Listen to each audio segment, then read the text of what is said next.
This is the Aflac Insurance Inside High School Sports Show, highlighting all of Section 3, interviewing the greatest local coaches and athletes. Brought to you by SummitCars.com, broadcasting in the ESPN studios.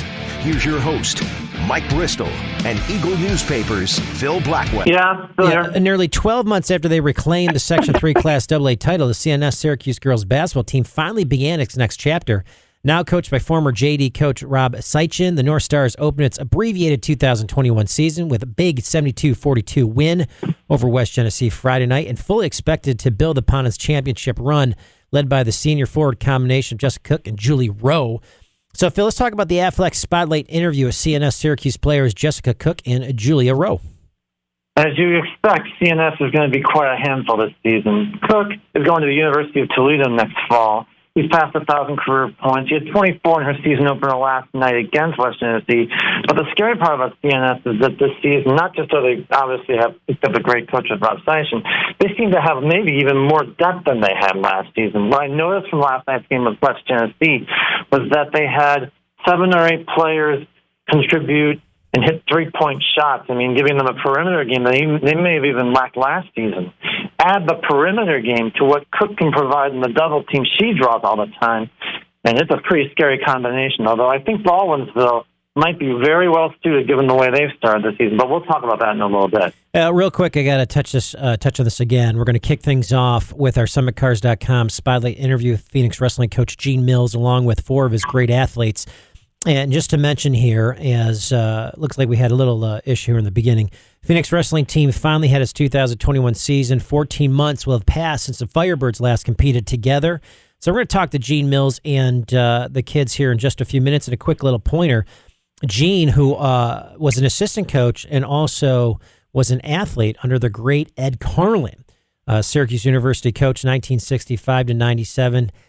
Coach Carlin had 22 All-Americans, 12 Olympians, and Gene Mills, one of those outstanding athletes that not only learned all these great techniques from Mr. Ed Carlin, but also followed the coaching steps here and doing a great job as he has done for many years. So it'll be great to catch up with the kids and obviously a coach there. Phil, let's talk about we're going to get through the top 10, but I want to ask you a couple questions here. We finally have teams playing. We finally have sports underway. You finally have some sort of, I don't want to say normalcy, but at least things feel a bit better here. I mean, kids are playing and things are loosening up, and you see some light here at the end of the tunnel. Oh, no, it's just nice to have these teams competing, that they had an opportunity to have a season.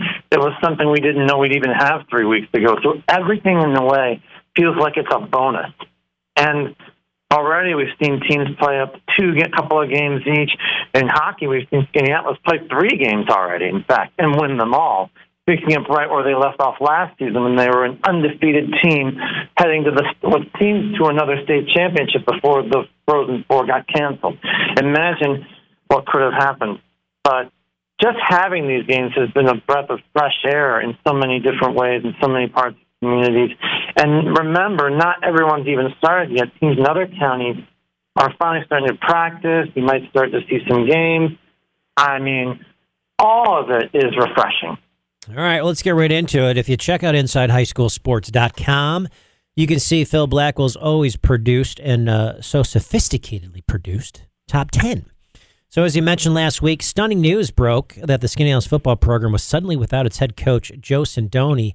School officials in the district believe that Sindoni bore responsibility for a COVID-19 outbreak in the village after the controversial Turkey Bowl gathering on Thanksgiving Day 2020, where 24 or so past and present Skinny Isles football players gathered for a reunion game of their own creation. Sindoni only really present to make sure everyone wore masks and socially distanced. It wasn't until mid-January that Sindoni was let go by the district, but when the news broke late in the first week of February, it caused a large storm of controversy in Skinny Isles and elsewhere. So, Phil, let's get into it. What exactly have you found out so far?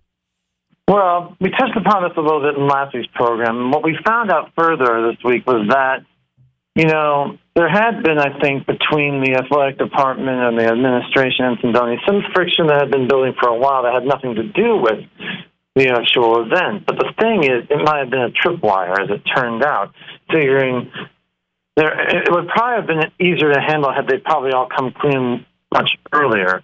Nonetheless, the decision has caused just such a controversy in Phoenix. With a whole lot of people thinking that the district mishandled everything, didn't really deal with it, but instead just bowed to some community pressure from some other people. Obviously, COVID has driven everyone crazy, it seems.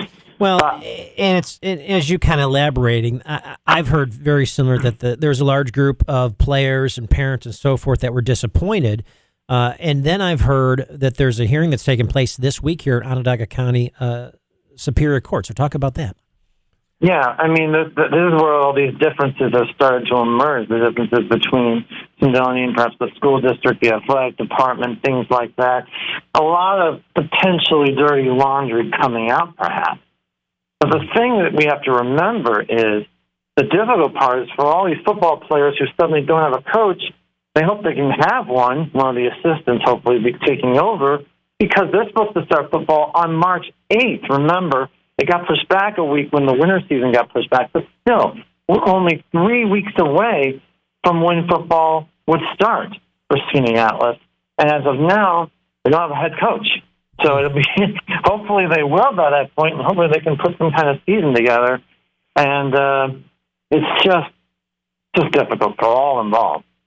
Phil, you should reach out to Joe. Let's get him on the show and have a conversation about this. We should definitely talk I'm not sure you can talk about 95% of this stuff. Jeez. Let's get him on.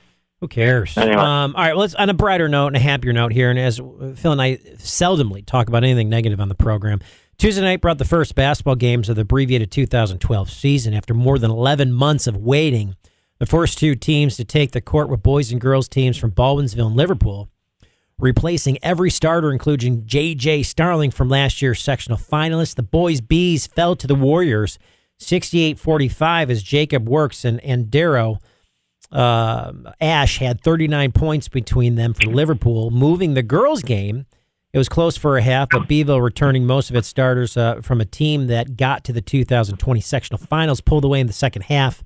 They won that 69-50, getting 20 points from Sydney Hutala and 17 points from Alexandra Benarski. And now we are underway, Phil. I love it. Yeah, and both Liverpool and Baldwinsville followed up strongly as well. The Liverpool boys had a pretty good opening game, a home opener against ESM on Thursday, a game they had to pull out, with Works having another big performance for Ryan Blackwell's team, and they're 2-0 to start the season. Also, the Beeville girls were incredibly impressive in taking out SM on Friday to move to 2-0 overall. They just have, with Nemus, with Bednarchik, with Atala, a group of players back from last season. I mean, I'm already looking for Baldwinsville CNS team. That looks like it's going to be a barn burner between those two. And in the meantime, and FM's Lexi Rowe, by the way, passed 1,000 career points in FM's opening win over Henniger. And that was a great thing for Rowe, who was on her way to Matt Rowe's daughter, by the way, who's on her way to Niagara University. Really? How great is that? You're supposed to say, yeah, it's great. I mean, Lexi's a player. I'm glad she got the chance to get to 1,000 points. If she hadn't had the season, she wouldn't have had a chance to do so. And it's great that it was able to happen on the opening game of the season. All right, let's keep rolling on Phil's top 10, number 4 here. Once that was done, attention could turn to the other basketball games taking place during the opening week here. There was last year's section class AA champions from Corcoran starting out at CNS, while reigning Class A champion has home games against Syracuse Academy of Science and Nottingham last week, or late this week, excuse me. Also, Weedsport, defending the section Class C title, goes back-to-back against Onondaga and Salve, who reached the Class B finals a year ago by graduated all of its starters. Eventually, Class B champion Loudville is going to start as well, having open practice this week after Lewis County officials gave the go-ahead with the games next week and the road against Beaver River and Harrisville. So it's nice. Everyone opening up here. Things loosen up a bit, Phil. Yeah, I mean, even here there were some difficulties. Weedsport wasn't able to play on Onondaga, but did play at Salve and did win that game. By the way, CBA opened with a win over Syracuse Academy of Science, and they've just picked up right where they left off last season. And I also wanted to mention DeRider. Remember last season, DeRider was an undefeated Class D team, undefeated sectional champion, another team that never really got a chance in the state tournament. They were able to open last night and beat Cincinnati 73-37. Let me tell you, they had almost everyone back from last season, DeRider, they were the type of team that would have been absolutely competitive against most large schools if given the opportunity.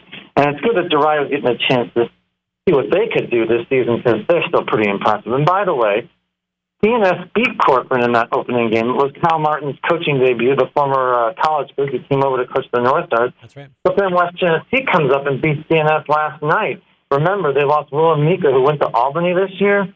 But they still have Zazinski, and they still have guys like Jack Dalgetti, and they combine for 39 points to help the Wildcats prevail. Phil Blackwell, there's nothing. Phil, where are we? We're on number 5 of your top 10 here. Let's talk with girls basketball. Jessica Cook led CNS in West Genesee Friday, pairing up the teams that have won every sectional Class A or Class AA title the last decade.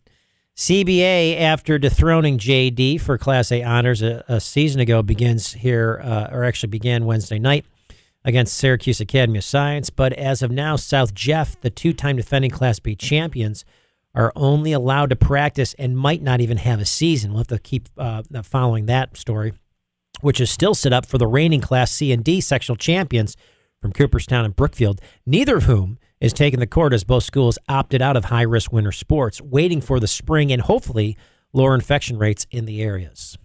Now, I wanted to mention a couple of other teams that I thought were pretty impressive early on. Syracuse Academy of Science won over CBA in the girls' season opener, so SAS. And Marcellus, your alma mater, a team that had a fantastic run of the sectional semifinals a year ago, they brought back a lot of players. And the Mustangs handled Homer in their season opener. They look like a team that's going to be really strong. Also, Bishop Ludden, a good win over West Hill on Wednesday night, led by Amara Strife, and one of those really fine players that is back this season. So they're impressive performances by Marcellus and Ludden. All right, number 6 here, Phil's top 10. This is also the week where the long-awaited ice hockey season gets underway. Skinny Atlas, an undefeated sectional and regional champion before COVID-19 prevented a run at the state title in 2020, would play games on 3 consecutive nights at Allen Arena. Hosting Oswego and Fulton as part of the 8 straight home games to the start of the season. One of the changes also, let's mention this year, is that CBA, JD, and Liverpool are moving home games to State Fair Coliseum, which is a return to an old venue for the Warriors, but new for CBA and JD, the combo team. The reigning sectional Division I champion Syracuse Cougars open late this week, playing sister North Syracuse and CBA JD. All of the Cougars games will be on the road this winter, so a quick synopsis or a quick little preview of ice hockey here this season. Well, we mentioned Syracuse. They're playing all their games on the road, and they won their first game, I think it was 4-2, or at CNS, or 5-2, and they're playing today as well against CBA. But it's funny about CBA JD moving over to the Sabre Coliseum. They're not the only team playing on the road all the time. Cortland Homer is going to be playing home games in Skinny Atlas this season. That team that was in the sectional finals a year ago, and Cortland Homer started 1-1. But getting back to Skinny Atlas, this was a team that played 3 games in as many nights, and Cortland Homer pushed them, but they won that game 4-2. After that, impressive wins over Oswego and Fulton. And I don't know if anyone's better than the Lakers again this season. They just seem like they're in their own class. Also, Baldwinsville, very impressive in their first 2 games. 7-0 over Liverpool, and then a road win at FM. And Beeville's going to play Syracuse next week in one of the first real marquee games of the season. And then Skinny Atlas faces Syracuse later next week. So 2 big games for the Cougars. All right, there's also a handful of girls' ice hockey teams who put together a modest 2021 schedule. Last year, Clinton defeated Skinny Atlas in the sectional championship game and then went on to the state title on the famous Olympic ice at Lake Placid.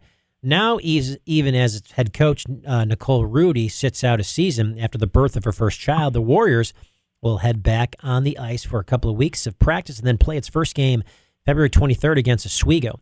Also to point out, the Buccaneers joined Clinton along with Skinny Atlas Lakers and Ithaca Little Red on the ice, as Clinton and Skinny Atlas will have 2 rematches of their sectional final, one of them February 22nd or 26th and the other on March 8th.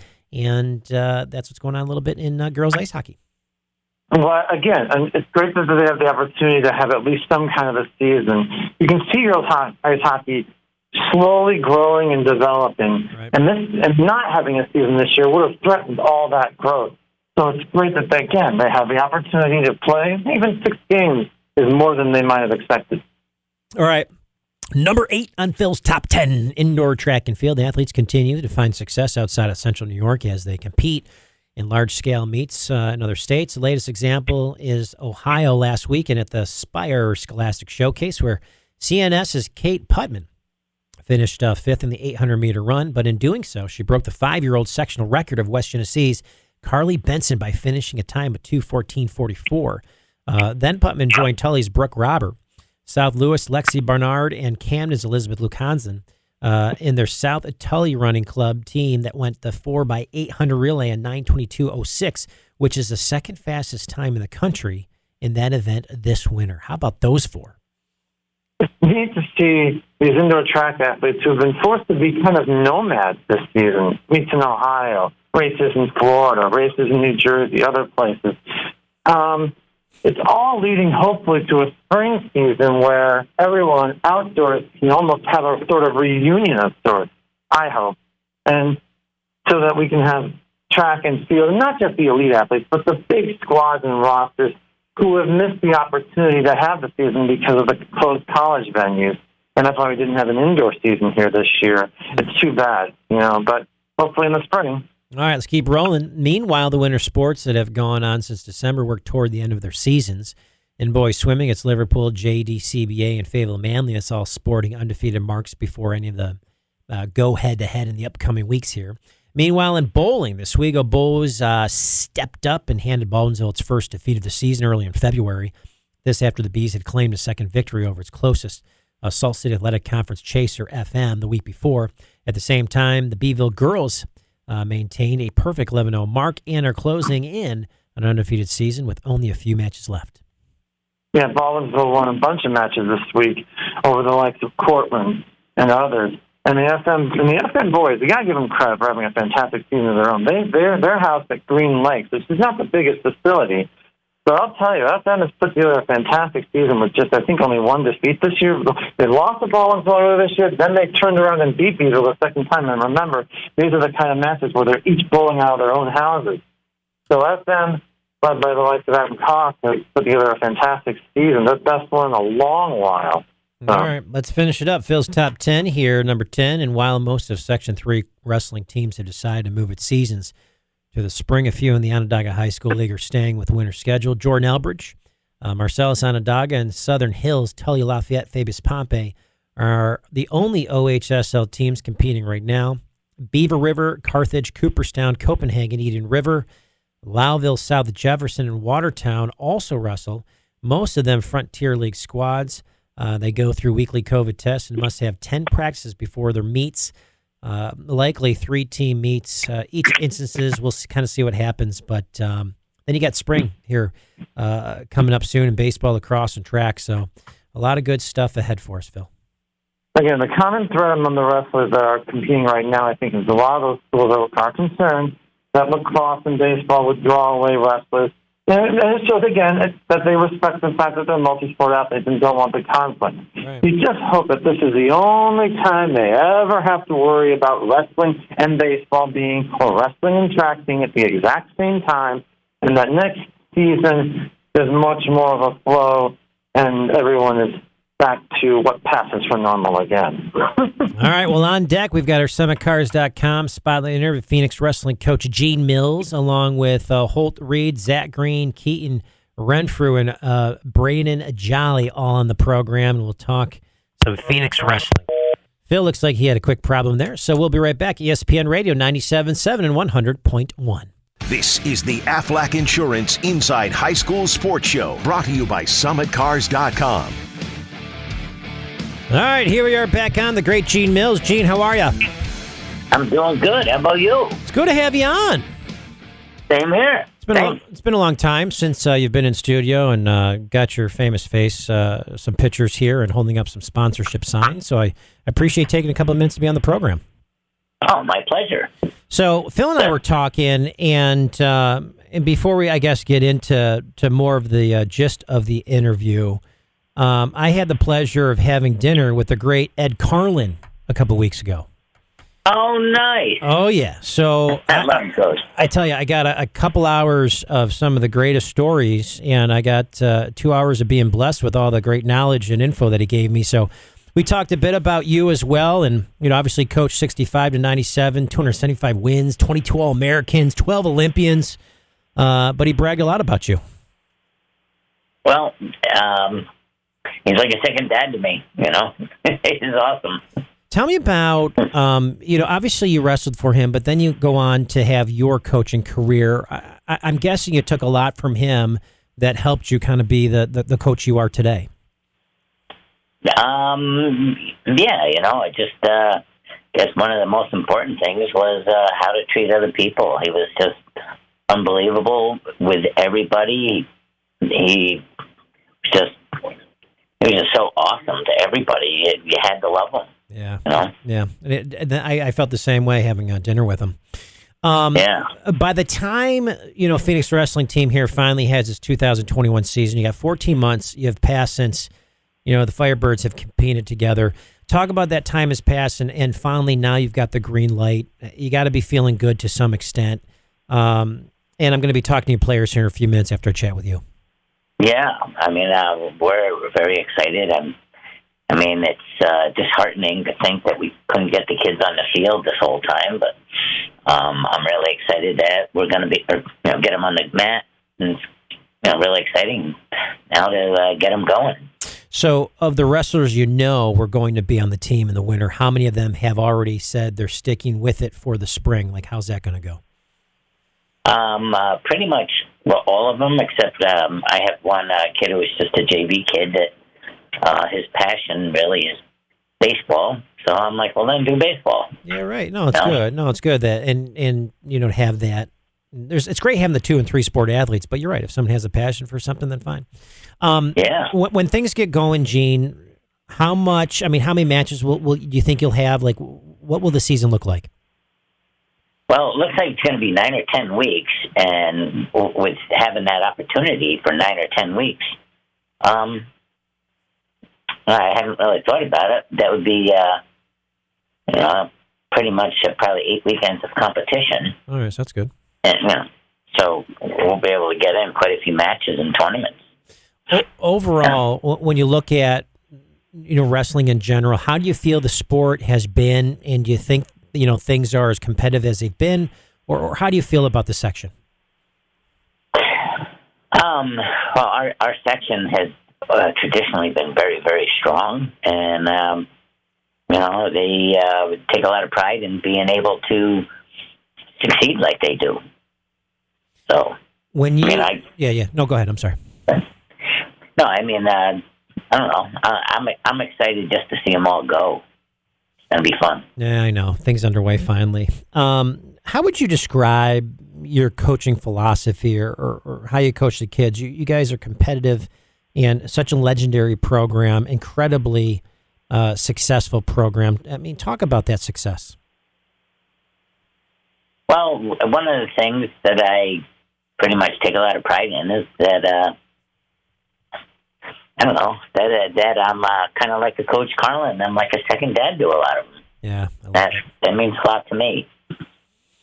When you look back, and I know like a Coach Carlin, you look back and you see all the kids that you've coached reach back out to you and they become adults. That's got to be so rewarding to see how these kids go on to be successful. Oh yeah, it's beyond rewarding. It's like when you treat them like they're your kids, and you just want to see the best for them all, and it's just been very, very rewarding. I can't even describe. Yeah. In your career, Gene, an incredibly successful career, and you had such determination. Talk about the mental strength. Obviously, physical strength and all that kind of stuff, but you were mentally strong. Talk about that. Well, I worked so hard. I wasn't going to let people beat me. Right. I felt like I had earned that right to succeed, and my job was to go out there and just beat them as bad as I possibly could. I never looked at my opponents and said, he's going to give me a hard time. I always said to myself, well, that guy thinks he can beat me? Is he kidding me? Oh, my God, I'm going to go nuts on this guy. So, I don't know, I did have a little different mentality. Well, you came in. Would you toy with guys? I mean, talk about. I mean, I've heard stories of you would toy with guys a bit. Like you had a certain arrogance that I find very positive, and I would say it's more of confidence. But would you toy with guys on the mat? Yeah, I mean, I wanted. Here's the thing. I've seen so many of my friends go out there and they'll beat a guy by a point, and they'll say a win is a win, and that used to really get me mad because I'm like, well, if you would have beat the living daylights out of them, if when you wrestle them again, instead of them saying I only lost one by a point, I'm going to beat him this time. I wanted to beat them so bad that they knew they never wanted to wrestle me again. Never. And it was a total different mentality. So, yeah. I don't know, I just wanted to bring that on the mat where people knew if they wrestled me before, it's not going to get much better. Not going to happen. So we've got coming on, I'm going to talk to Holt for a couple minutes, Zach, Keaton, and Braden. If you can, just give me a quick mention about each of the players here. Let's talk about Holt for a second. Tell me about Holt. Well, Holt, he was fourth in the section 2 years ago. He was looking so good last year, and then he ended up, I believe he got COVID. Oh, wow. I mean, it got to the point where it was so bad he couldn't breathe, and he tried to wrestle, and right after the first match of the class tournament, we ended up sending him, his dad ended up taking him to the doctors at the hospital, and just, it was so bad. Okay. I mean, it was scary. But he actually is competing at they're having a New York State Championships in Pennsylvania, and they're combining Division I and Division II, and he actually qualified and is participating in April. And then Zach Green was a sectional place winner 2 years ago as a sophomore, and then last year at the sections he ended up going against the kid who lost in overtime in the finals of the states. So he didn't get to advance. And then Keaton, he came from winning one match on JV his freshman year to beating a lot of really, really good kids on varsity and having a winning record and doing awesome. And then Braden was a kid who I felt bad. He got injured last year and didn't get to compete. But his sophomore year, I brought him up to varsity, and he was so scared. He's like, Coach, I'm a JV kid. I shouldn't be up here. I'm like, well, just take him down, put him on his back and pin him, and then you won't have to be out there. And he's like, okay. and he would do that over and over and over again, and he didn't think he was any good, but he was. He was really good. He was so fast and powerful, and it was fun to watch. Oh, that's great. So all four of those kids, I was, really looking forward to them having stellar seasons, and so hopefully now they're going to have the opportunity to do that now. So that's awesome. I'm excited for them. That's good. The great Gene Mills. Well, Gene, thanks so much for being on the program. We're going to talk to the kids now. Thanks again. Thank you. All right, the great Gene Mills here on the program. We'll be right back. ESPN Radio 97.7 and 100.1. This is the Aflac Insurance Inside High School Sports Show, brought to you by SummitCars.com. All right, back on to the great Colonel Dickens. What's going on, Colonel Dickens? Hey, not much. How are you doing this morning? Oh, it's always great to have you on. You know that you and I catching up and seeing what's new and exciting in the life and the world of Colonel Dickens. So what's been going on? Anything new here the last month or so?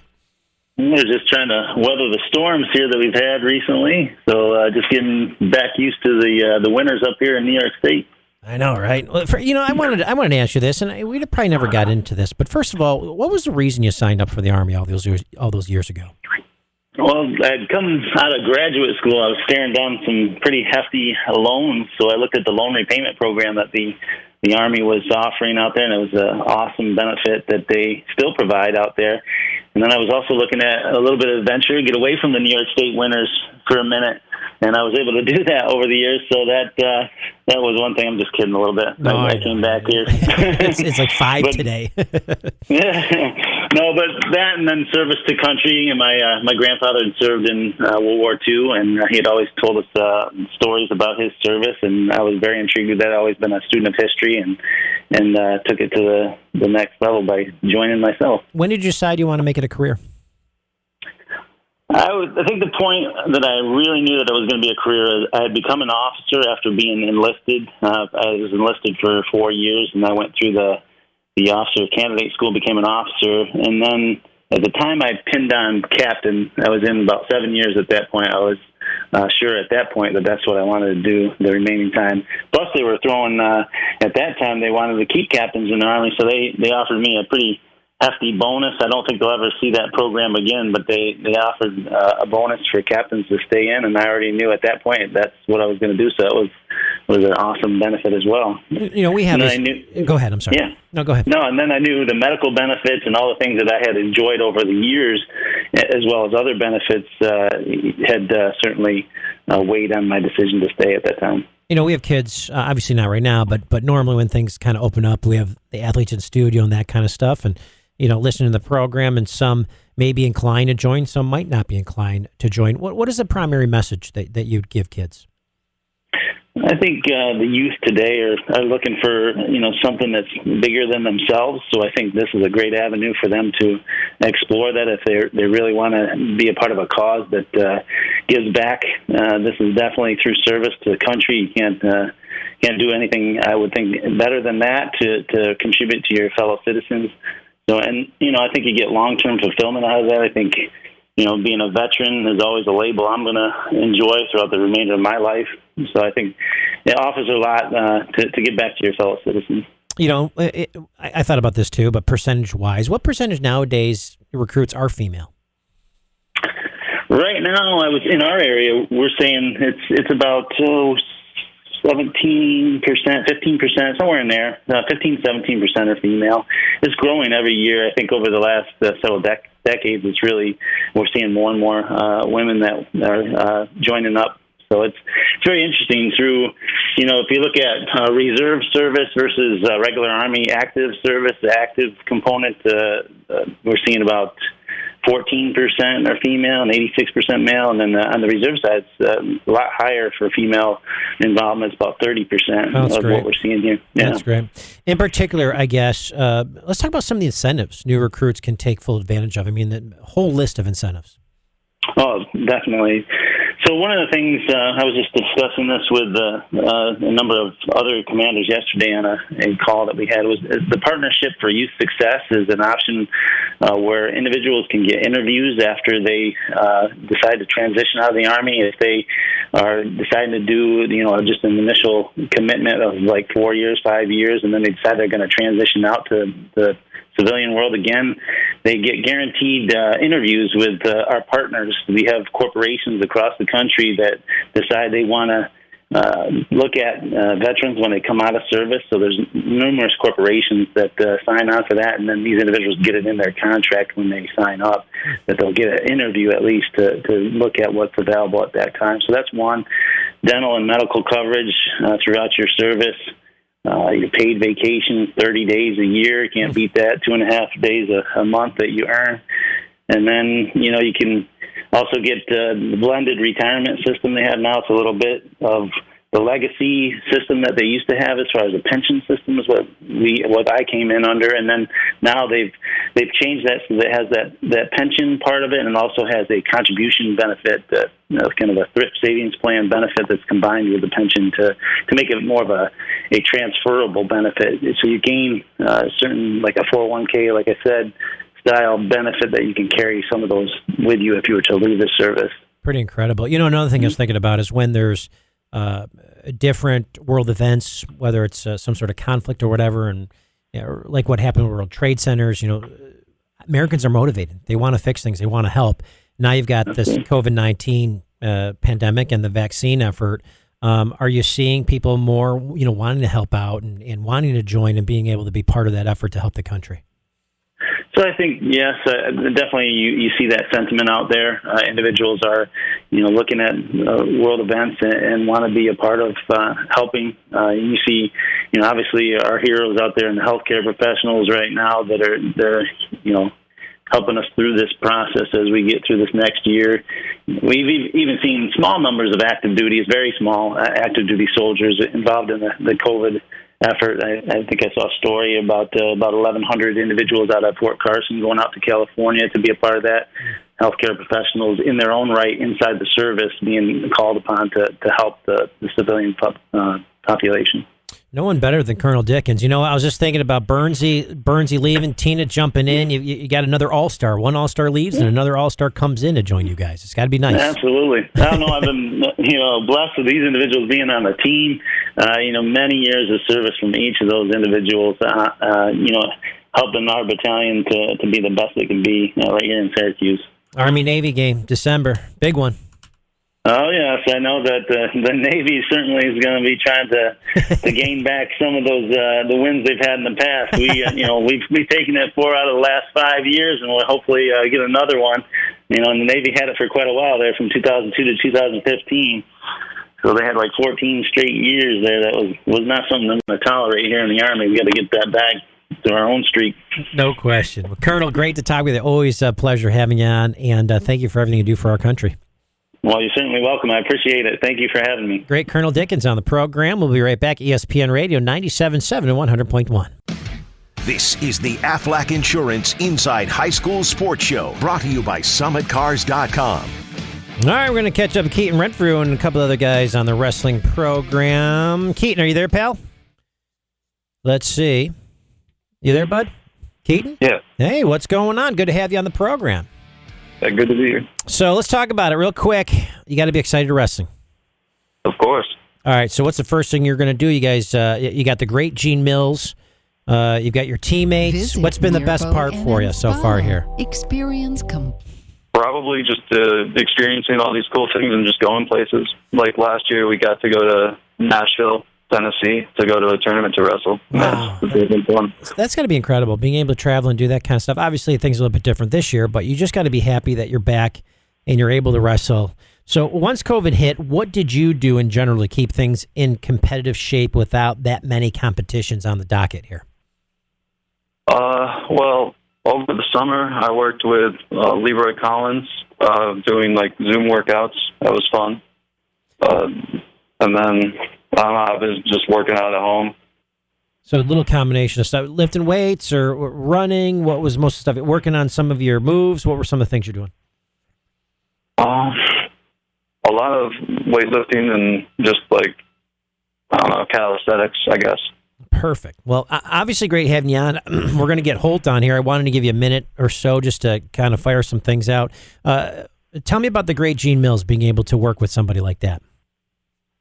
I don't know, the endless opportunities he's given me to improve myself and just, like, enjoy the sport of wrestling. It's just, like, I can't thank him enough. Keaton, you're the man. All right, Keaton, best of luck with the season here. I'm going to get Holt on here for a second and keep talking Phoenix wrestling, okay? Terrific job. Thanks for being on the program. Holt, you there, pal? Yep, I'm right here. All right. Well, it's good to have you on. Listen, I was just talking to Keaton for a second. So, Holt, real quick, you know that as a SUNY Brockport alum, I'm particularly happy about your college choice. Why did you pick Brockport? I picked Brockport based off, I knew Aaron Wilkins. He works there. He works close with Coach Murray, and Coach Murray is very close with and Gene. And overall, I find it to be a good college to pursue my academic interest of being a phys ed teacher and a coach. And I find that the wrestling there is fantastic. They gave me a brief tour there. I saw the facilities. I thought it was fantastic. I thought that the location is perfect for me.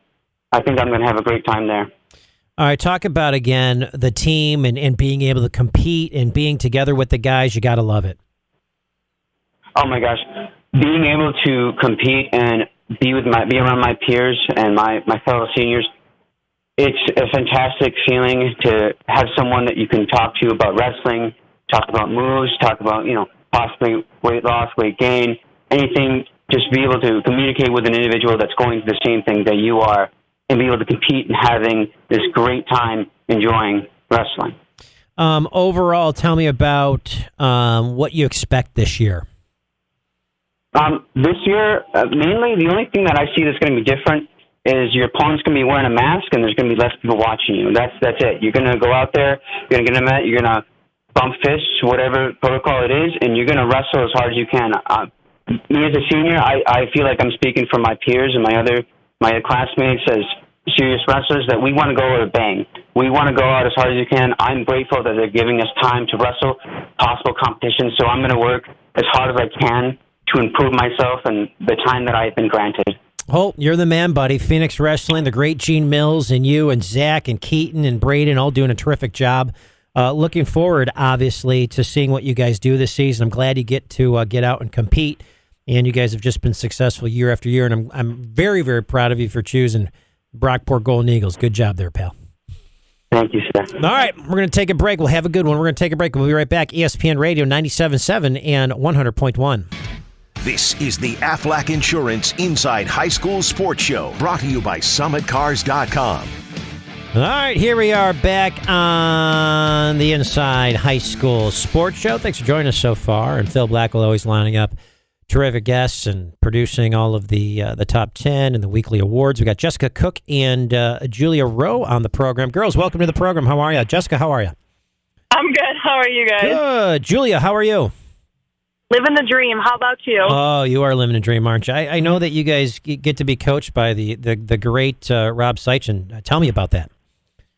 I guess it was definitely a switch up, obviously. I mean, we played 4 years for Coach Smith, but I mean, with any change, like I've been used to going through different coaches, like playing for different programs. It's obviously going to be a little bit of a culture shock at first, but I think Coach Seitchen is a really great coach and a really great guy, and I've loved playing for him for at least a week. I mean, Julia, it's been great for a week. Julia, have you guys had any time getting to know him beforehand or no? Well, yeah, him and Smith were always great friends. His daughter came through the program, so we've played Seitchen a bunch over the years. We've scrimmaged them, and they actually do a lot of the same drills.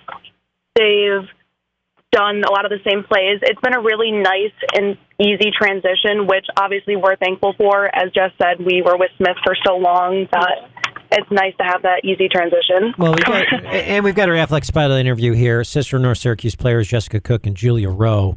Let's talk about getting back on the court and then having the first game action nearly a year here, and frankly, how did that feel? Jess, if you want to answer that first, then I'll ask Julia. Yeah, I mean, technically, I've played in Pennsylvania for my AAU team, and it was different getting back with a varsity sport. Obviously, we had to wear masks. There was no one in our gym, and it was just being I'm honestly a very social person, and I love having my family there and watching me. And because at college, I know I won't be able to have half my family sitting in the stands supporting me. So it was really upsetting to not have my family there and watching, but I know they were watching from home, and the live stream, I guess, is just a godsend at this point. But it was different, but it was definitely exciting because I lived through basketball. Basketball has been my life for a very long time, so it felt wrong not having a senior year, and I kind of doubted that it would happen, but now that it is, very, very exciting, even though I know it could end at any point because who knows? Julia, let's talk about this. During December and January, were you still optimistic about the possibility of a season, or did it come as a surprise when it was all approved for you guys? I think as it was winding into January, the hope just got less and less as, it's getting closer and closer to when the spring, quote-unquote, sports would start. And I knew that there was a slim to none chance that we were going to play. Seitchen told us there was a slim to none chance we're going to play. I think we were all hoping, but we're preparing for the worst. And when we got that call, Seitchen told us we're playing, we're ready. I don't think I've had that feeling of excitement and joy in a very, very long time. So I guess that excitement, now you get to the fact where Eric Smith steps down, you have Rob Seitchen, he calls you, says you guys are coaching. When you guys look at both coaches, and you said they run kind of the same drills and all that kind of stuff, I guess, Jess, what's the biggest difference between the two of them? It's hard to explain. I think they're very, very similar in most aspects. But with Seichen, he likes to run, and he likes all of his players to run.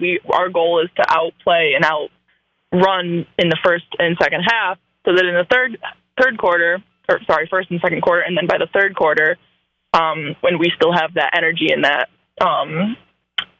boost, we pull ahead, and that's how Seichen likes to play. Smith was very conscious about having everyone get the ball. He wanted to make sure everyone was producing and everyone got a chance, because he wanted everyone to feel like they were the star, and that was just really, really beneficial for a lot of the people, and it made us close too. But with Seichen, I think we have still some of the same plays. We have some of the same energy on the court. That it is very similar. So it wasn't a huge change for us. It wasn't going from night to day. Right. So it did benefit a lot of the people, but we are a very different team, I guess, because we did lose a lot of our key players this past year. So. Jess, did the pandemic affect your recruiting in any way, or ultimately what convinced you to choose Toledo? Honestly, it did affect. I think it affected everyone in a different way, recruiting-wise, because I know a lot of people. My goal for my 11th grade year was to see okay, I know I have these schools that I'd like. I would be comfortable at probably a few of them, but is there a perfect match? I don't know yet, and that was what my goal pre-COVID for my last season of AAU was, to finalize anything, look at, see, hey, who is anyone coming on later on that I would be yes. I never had a dream school, and I think that I kept my options open that way, and I was never disappointed with how it panned out. But as soon as it's actually funny, my AAU teammate Momo LeClaire, she committed. Right. Yeah. And then I got a call by the assistant coach at Toledo, Mark Stevens, and he was like, "Look, this girl committed your year too. We just want to let you know." He's like, "There's no rush." And I took that, and I was like, if this school was to go away right now, I think that would be the biggest disappointment of my career and committing process and all that. So I was like, I felt it was right, and I had to decide, and I'm very happy with the decision I made. There wasn't much about Toledo I didn't love, and I was very happy with the people and everything there. So I have no regrets about how soon it happened. Maybe I have a regret about how soon it happened, but I had no regret about the decision I made. Love it. Our Athletic Spotlight interview, sister North Syracuse basketball players Jessica Cook and Julia Rowe. Julia, real quick, for all of you, or how much was a relief to regain the sectional title after West Genesee had stopped you the previous couple of years? It was so good. Right. Jess and I were on the team that first year when we were 8th graders, after the group of Michaela Roberts and Beth Bonin and Sam Tortor, all of them left, and we barely made sectionals. They were our first round of sectionals. We got blown out by West Jenny in the first round, and then the next year we made it to the Dome and we lost. And then the year after that we made it to the Dome and we lost. And we were sick of losing, and it felt really, really, really good after so many years to finally be able to clinch that title that was always so, so close. And you finally got it. You celebrated, didn't you? Oh, absolutely. Girls, thanks so much for being on the program. Tell Coach Seichen we said hello. And Eric Smith up and down always did a terrific job, an outstanding coach, and glad that you got Rob there. And girls, have a good season this year, okay?